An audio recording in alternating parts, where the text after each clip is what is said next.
Randy Frisch, how are you, sir? I'm good. How are you? I'm doing well. Super excited to have you on Marketing Cheat Codes today. We tried to do it twice, but both our schedules were busy. But here you are. I got you trapped, and really excited to get it into your world, the things you've done, the space you've carved out in this world, a category that you created, a book you wrote. You created stuff that people added to their vernacular, their vocabulary, mine as well. But I want to start here. Your coffee cup says Hockey Dad. That does, yes. Tell me a little bit. Tell me a little bit about that. When you're not writing books, Chief Evangelist at Uberflip, founder, CMO, and just generally industry influencer, what are you doing? Well, they say never to time date any content, but I guess I'm going to do so right now because it is hockey playoffs for both of my kids right now. I've got, actually for two of my three kids, because I have a daughter as well, and she's in dance competition now, which we could easily chat about for 5 minutes, but I don't have a mug about that. And I have a t-shirt, but not a mug.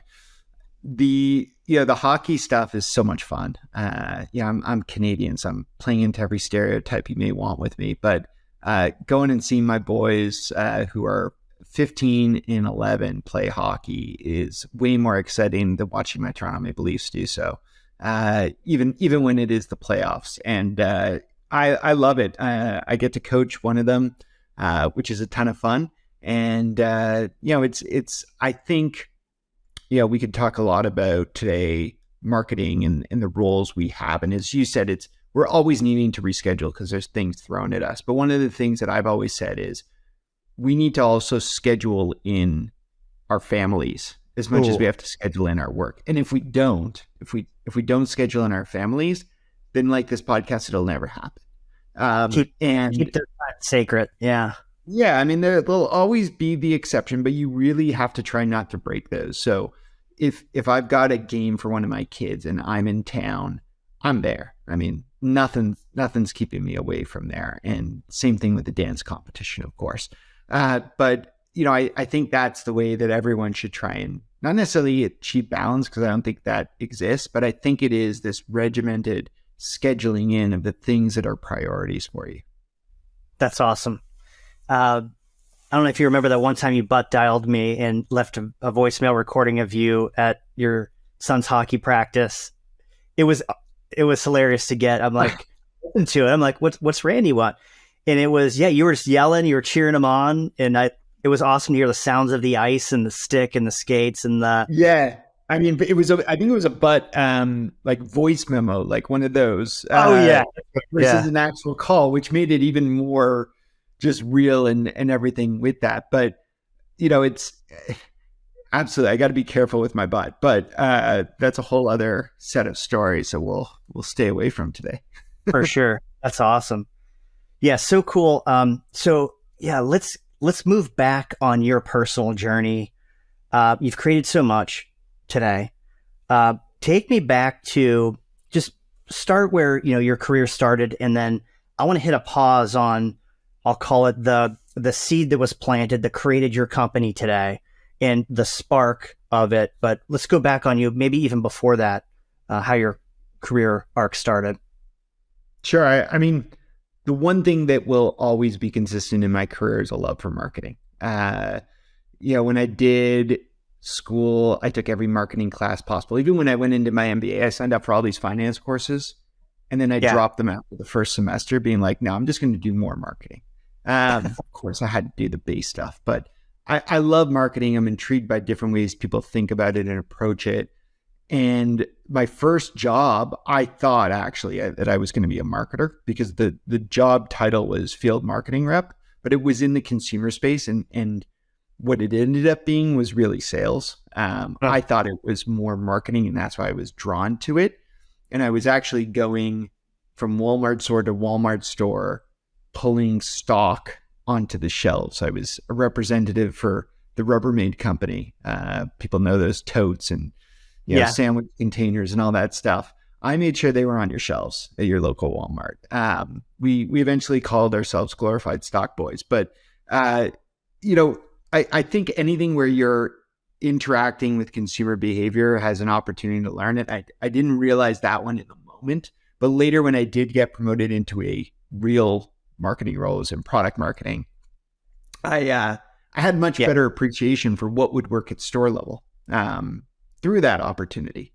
And I remind myself of that all the time because, you fast forward to today, and I know we'll hit on parts in between, but the more I get to talk to a customer, the more I understand what their challenges are, what works, if you will, in store, the more I can understand what we actually have to try and aim for at a higher level. So you were stocking product on shelves. Now you're stocking content on shelves and merchandising content for not just your brand Uberflip, but other organizations. When I relaunched Aprimo, used Uberflip, and I'm like, we got to merchandise content and create value and, put it at fingertips and hit moments of need with content. And I wonder if you ever go back on like the genesis of where you created, flip books and that idea, how it, if that experience stocking shelves was there too, you could at least relate to it and the interactions of humans with products, and like sort of like that tangible, tactile. I don't know if I have a lot, but I love analogies. First of all, anyone who's read my book that you referred to, will know that very quickly. And it's funny. I can still remember the there it is. There's the book behind you. Exactly. That's the one. Got bent. If you pass the cover, it's great. That's what I say to everyone. But the reality is I remember now back to the products that always flew off the shelves, the stuff people wanted. I actually remember the product code numbers. It was like a 2215 was a certain tote.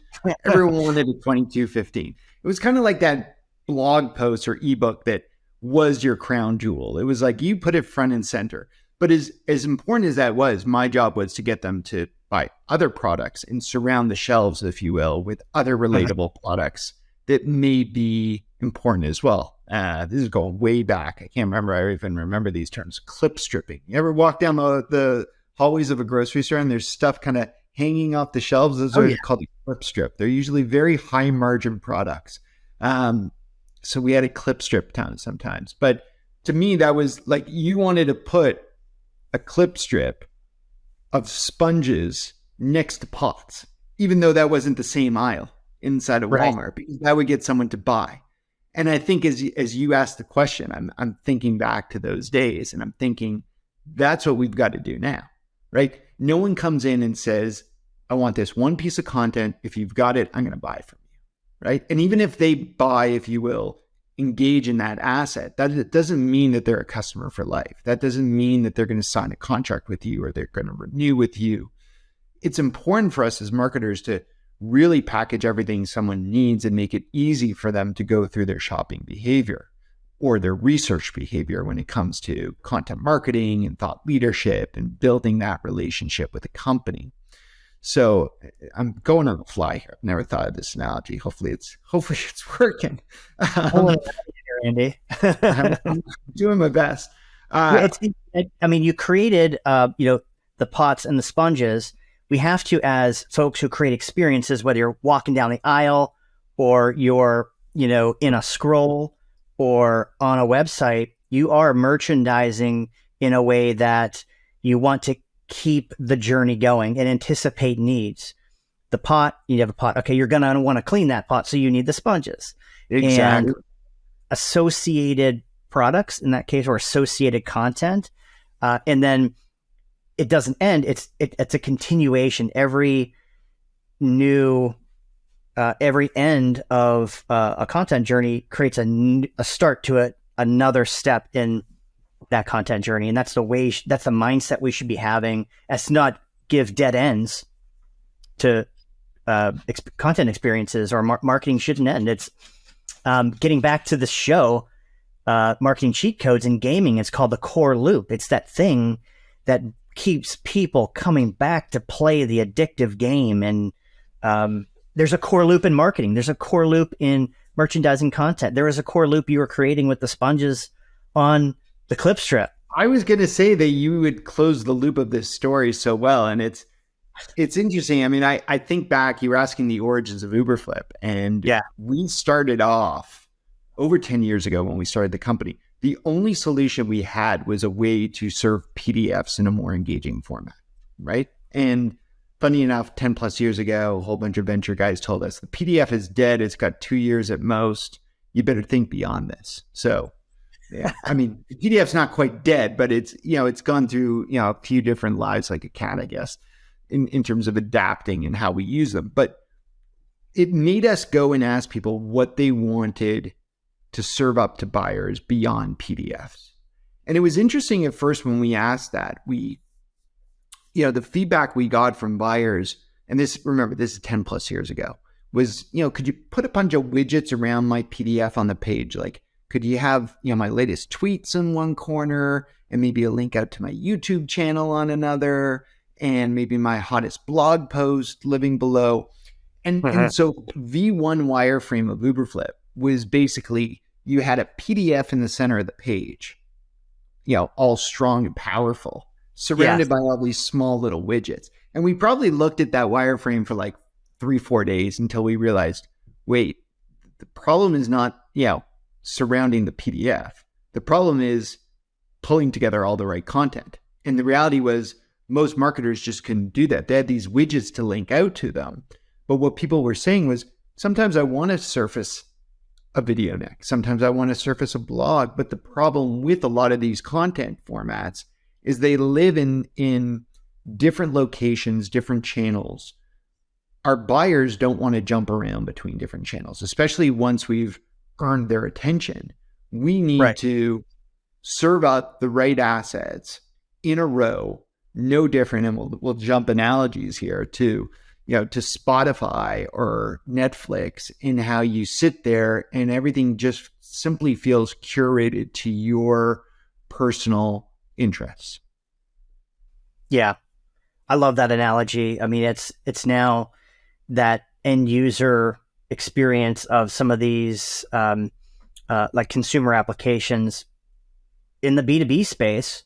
It's the same. Like, we're still a human consuming experience and content. We want to have it in that same way. So I love how you brought it there. And that's an awesome understanding of where sort of the seed, the idea was birthed to create Uberflip. Now, this concept of founder brand is always really interesting to me. I want to know, so you founded Uberflip, you created a brand around it. What is that relationship that you have that probably nobody, well, a select few in this world will ever understand, that you created something, maybe it's even as, close or deep in your heart as like a child, maybe. But what is that founder brand relationship like?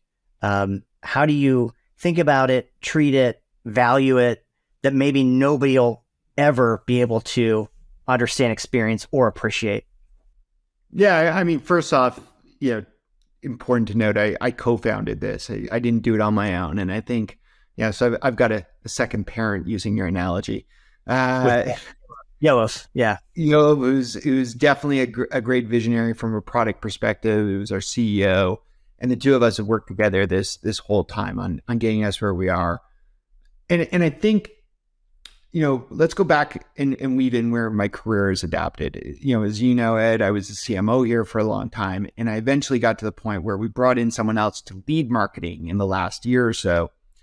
And I've gone into a chief evangelist role. And to me, I think that's a good explanation of what it means when your brand reaches a point where you're ready for it to be just as much yours as everyone else's, right? To me, evangelism is not me getting out there and talking about how great Uberflip is.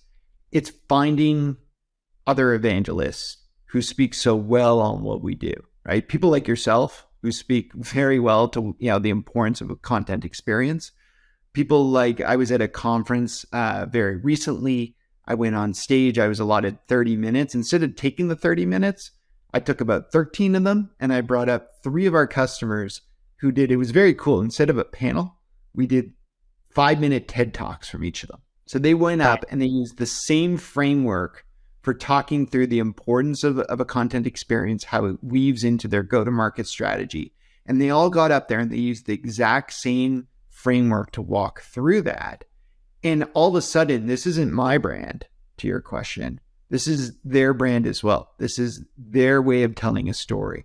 And I think the more you can get people to relate to it, the more exciting it is. Now, don't get me wrong, though. I cringe when I see someone start to like tweak the brand or tweak things in ways.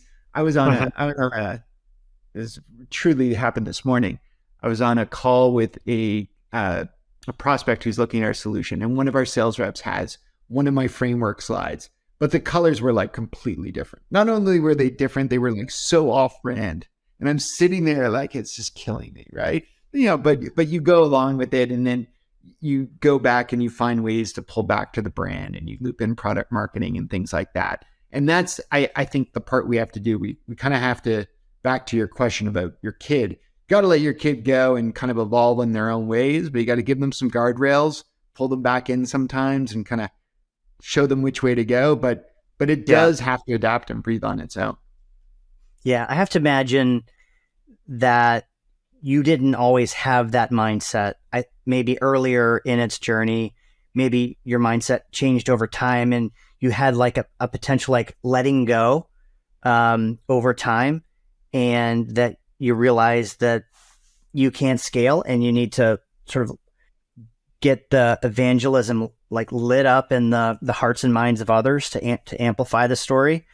And then I'm sure that went through a whole maturing process. Yeah, I agree with that. I think early on, it's very natural to almost over control because you have to set brand guidelines. You have to, and not just brand guidelines. I hope people can understand I think you and I are both talking about this more broadly than just the brand, but also in our case, the category, what you mean in the market. Brand to me is not just your logo, it's your voice, it's, people's understanding of you. One of the things I always say is if you go onto someone's G2 reviews, right? G2 crowd or G2, I guess it's just G2 today. Sure. Trust Radius, whichever one.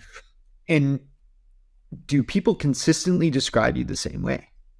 Right? And if they're not, then you probably have a branding issue because people are describing you in their own ways. And there's a good degree of that, like we said, that's okay.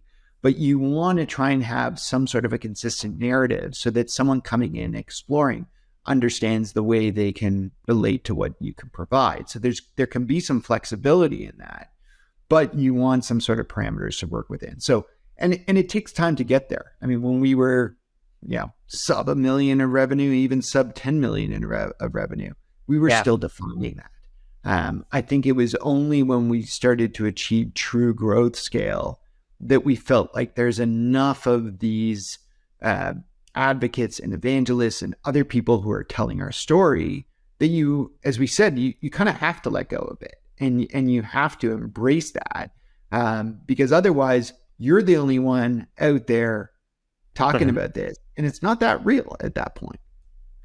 Yeah, that is a very wise way to think about this.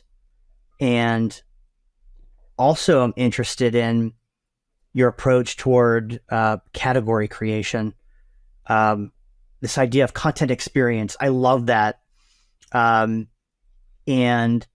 you were pioneering it, and then everybody else started talking about it. Content, that the dimension that around content it's really how it's experienced. When did you land on, this thing is content experience? Because it wasn't like with my business, like we have established categories out there. There's digital asset management for customer experience. There's marketing resource management. But you said there's an undefined space out there that I'm going to go and category create. in its content experience, maybe you landed on it. I'm sure you went through what is this thing called? What is the approach, the mindset or approach that it takes for someone to say, I'm going to go category create, build, reinforce, and then have now, it's generally accepted. It's a generally accepted term. You did that. How did you, bravery, of course, like strategy, like when did you realize category creation and no one?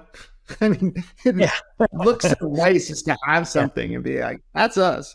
But let me explain how it happened with us. And then, maybe I can take it more broader for people who are listening, who aren't in our joint content world and trying to think about category creation within what they're trying to do.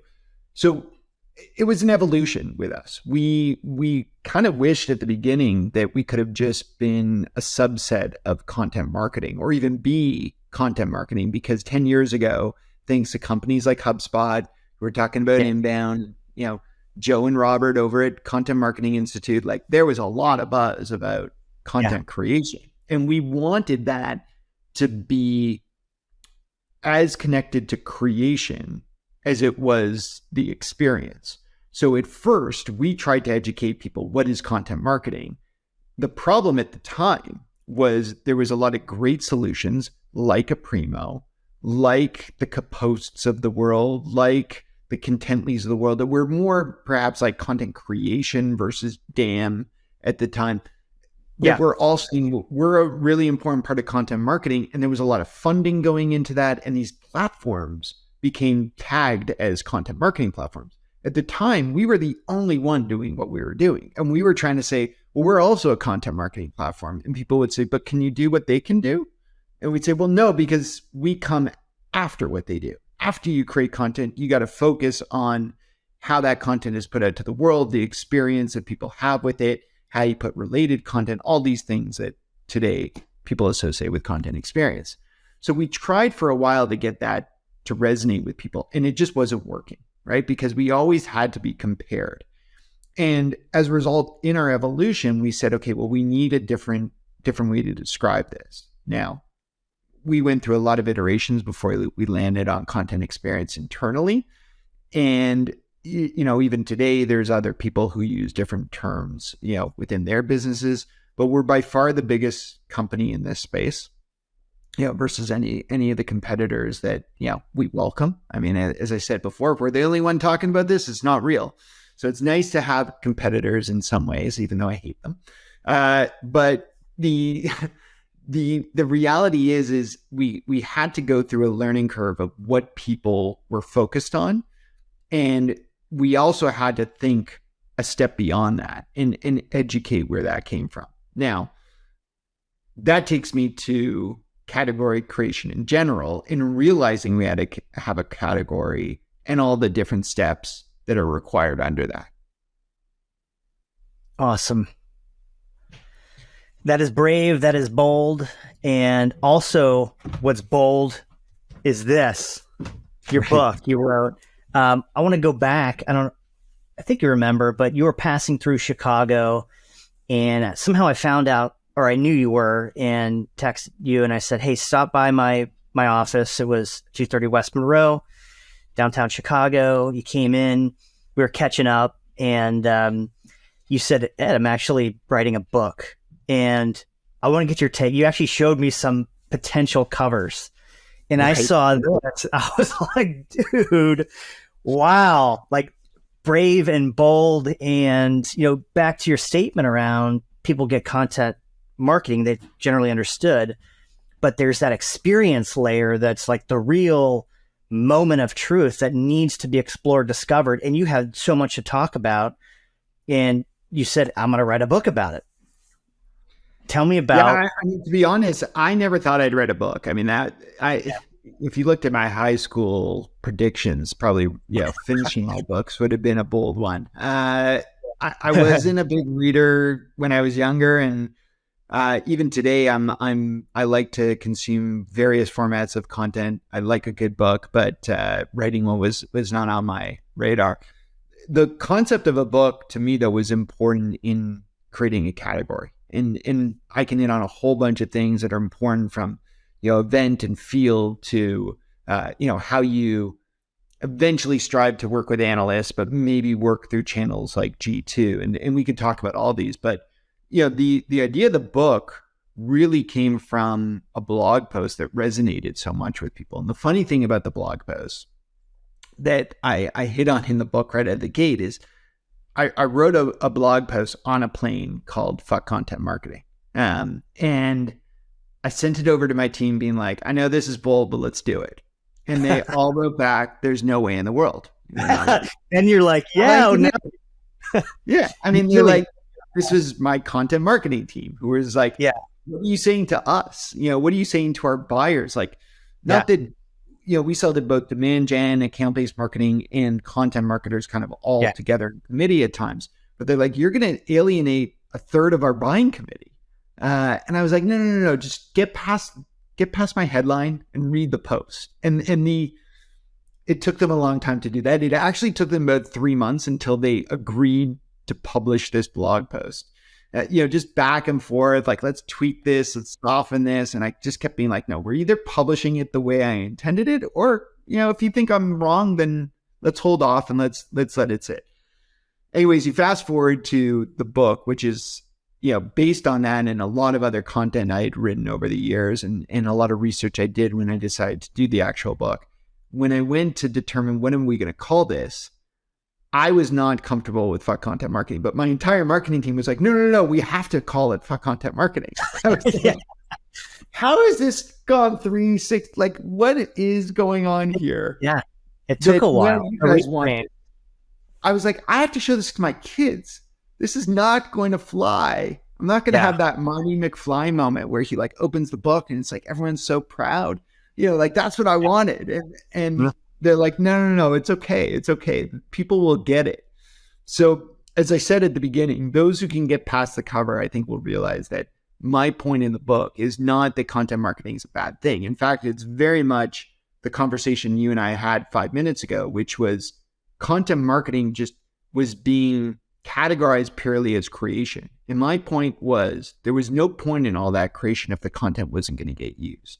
And in fact, content marketers, when they saw this from me, said, it's right. Like, I get frustrated when I slave over a blog post, or I slave over an ebook or an infographic, and then it gets one share. And our sales team never leverages it. And it's not used at the stages of the journey that I envisioned it being used at. It's kind of just lives on our blog and hopefully people find it. And the reality there was, if you put more focus to that, which is the subheading of the book, and focus on that experience, great things can happen. And that's what I wanted to provide back to category creation, was something that a content marketer could actually slam on their CMO's desk and just be like, this is what we got to be doing. And the nice thing is a lot of the feedback I've gotten has empowered people to think that way and approach not just content, but marketing, I think, a lot more strategically. Absolutely. I also love in there what you said in some of the generation of this was a blog post turns into a book, turns into something that is used to drive change within organizations, and just the power of using a blog to test content, to test ideas, to test thoughts, to get a market test going, to see how the world will react to it, to then do something bigger, invest larger in it. Just goes to show like a strong scientific approach ish to content marketing can turn into much bigger things. Yeah, I agree with you. And just to carry on that thought, I mean, there's, we were talking earlier about brand. I mean, we all have to be careful with our brand. We have to push our brand, but we have to be careful with our brand. But there's a lot of channels that we can use to experiment with where our brand should or could go. One of them is a blog post and creating one. And maybe it doesn't live on your brand site on day one, right? Maybe it lives on LinkedIn under your persona and you test it with your buyers. Maybe you introduce it to your customer advisory board outside of the general public, but inside of a safe group, and get reaction. And once you start to be able to see, is this resonating, then you can inject that into your brand's DNA and the fabric and the guidelines that you've set of saying this is now allowed. But without a doubt, I agree with you. Like, you've got to go and you got to try bold things, and you've got to be careful to protect the brand, but you got to find places that you can experiment. Absolutely. Yeah, I can't say enough about brand protection and things that we can do to ensure that we're keeping it in check and under control. A lot of risk there associated with it, and especially now, like how the world today that we're living in, sort of the twists and turns that a lot of us have gone through over the last several years, the headwinds that we're pushing into right now. Brand protection, efficiencies, risk mitigation, etc. Still having to be at high levels of achievement as a marketing team. What are some of your thoughts on some things, a mindset, some strategies, tactics in terms of marketing in recessionary times, Sure. where some priorities are on priorities of transacting can be challenging. How should we be thinking about marketing in recessionary times? Yeah, listen, I mean, forget about the last 18 months, which has been tough for a lot of businesses, but the last 4 or 5 years have been so many transitions and adaptations that we've had to go through. I don't have to rhyme them off. We all know what they are, what they've been. Yeah. I think it's forced marketing to mature in a lot of different ways. If you go back, let's even just say 10 years ago, the idea of growth, when we talked about marketing, was in itself becoming new. It was no longer just brand, which we've talked a lot about. It was now you're responsible for pipeline and opportunities. You have to work with salespeople. And that was a huge adaptation. I think where we've gone in the last 10 years, but maybe, as I said, accelerated in the last 5, is now marketing is responsible for the entire customer journey.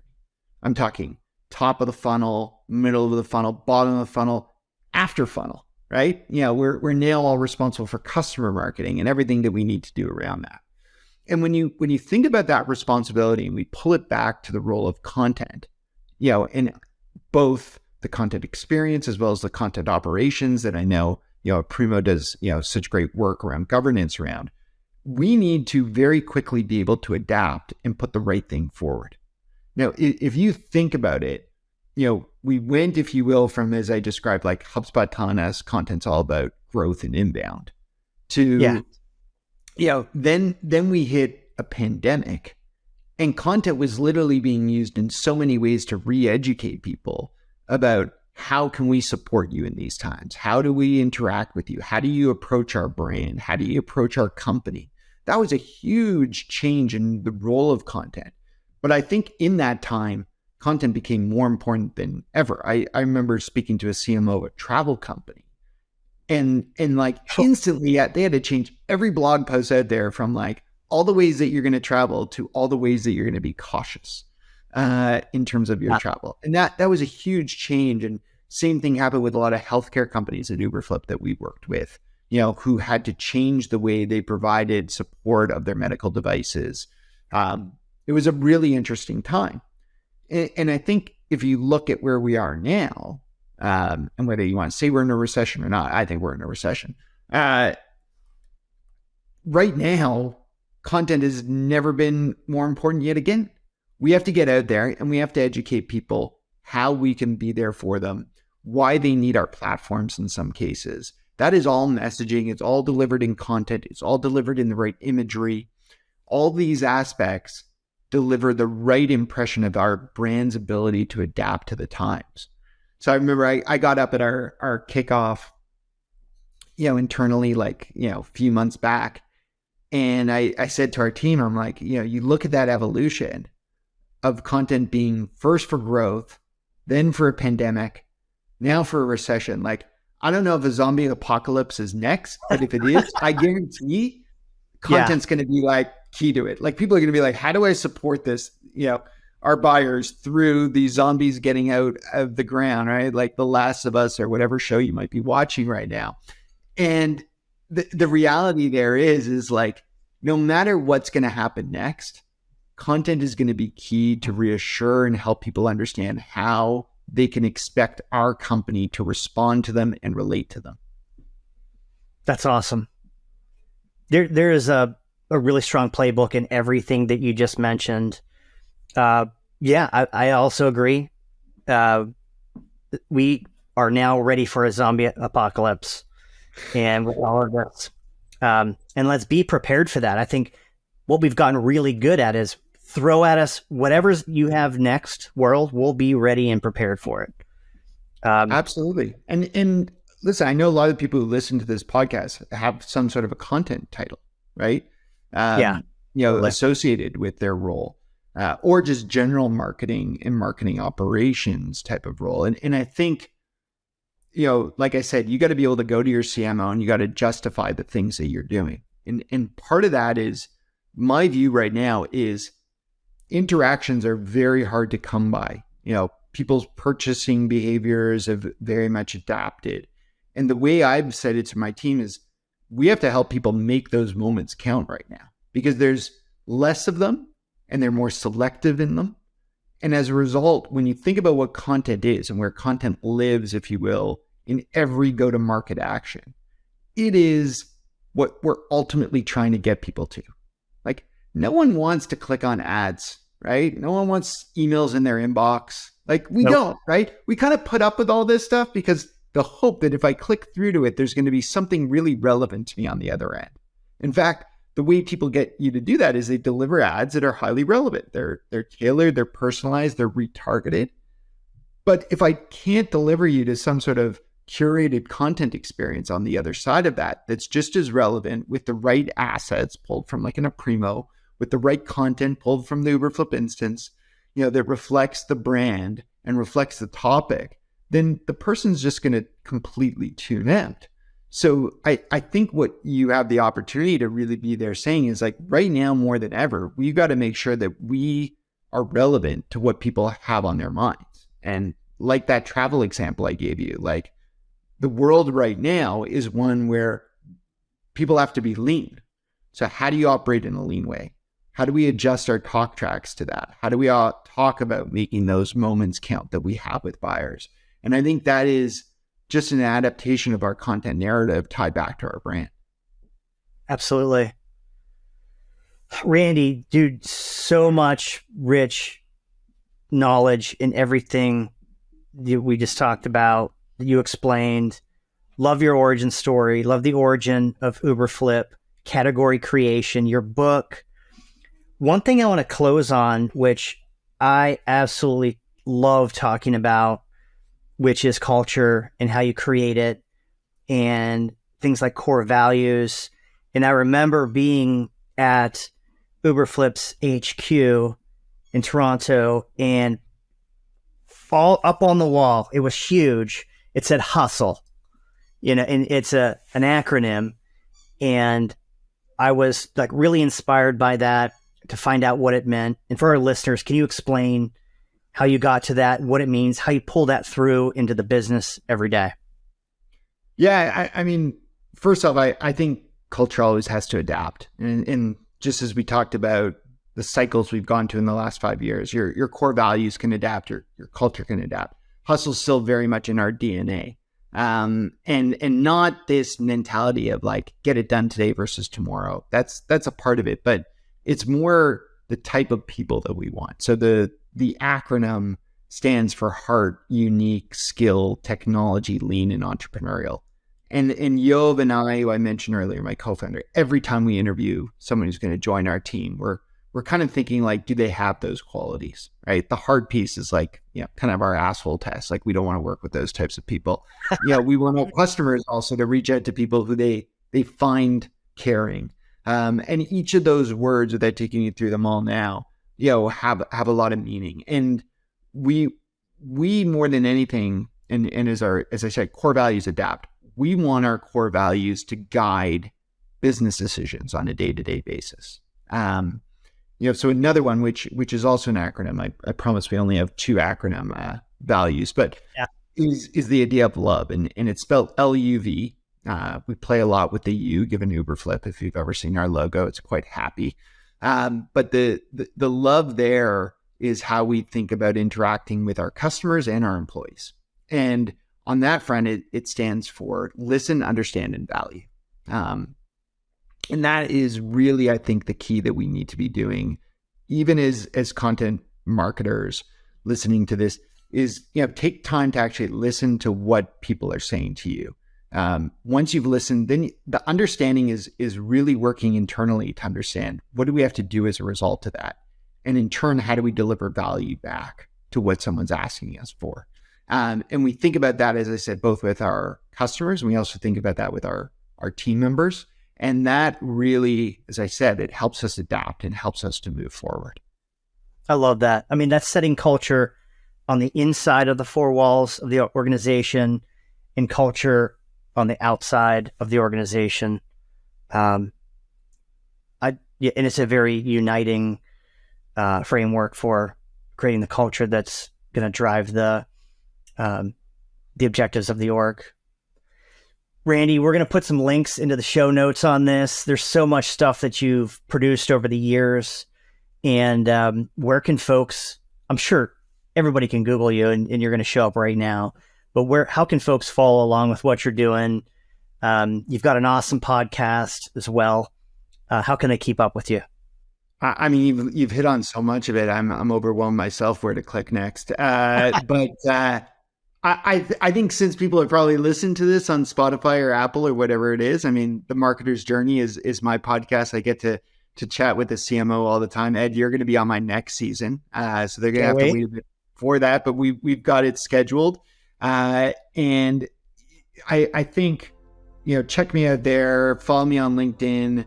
Those are some great places. And then if you're curious about Uberflip and how it can help, go to uberflip.com. Rock and roll. Randy, thank you so much. Thanks, Ed. This is always fun.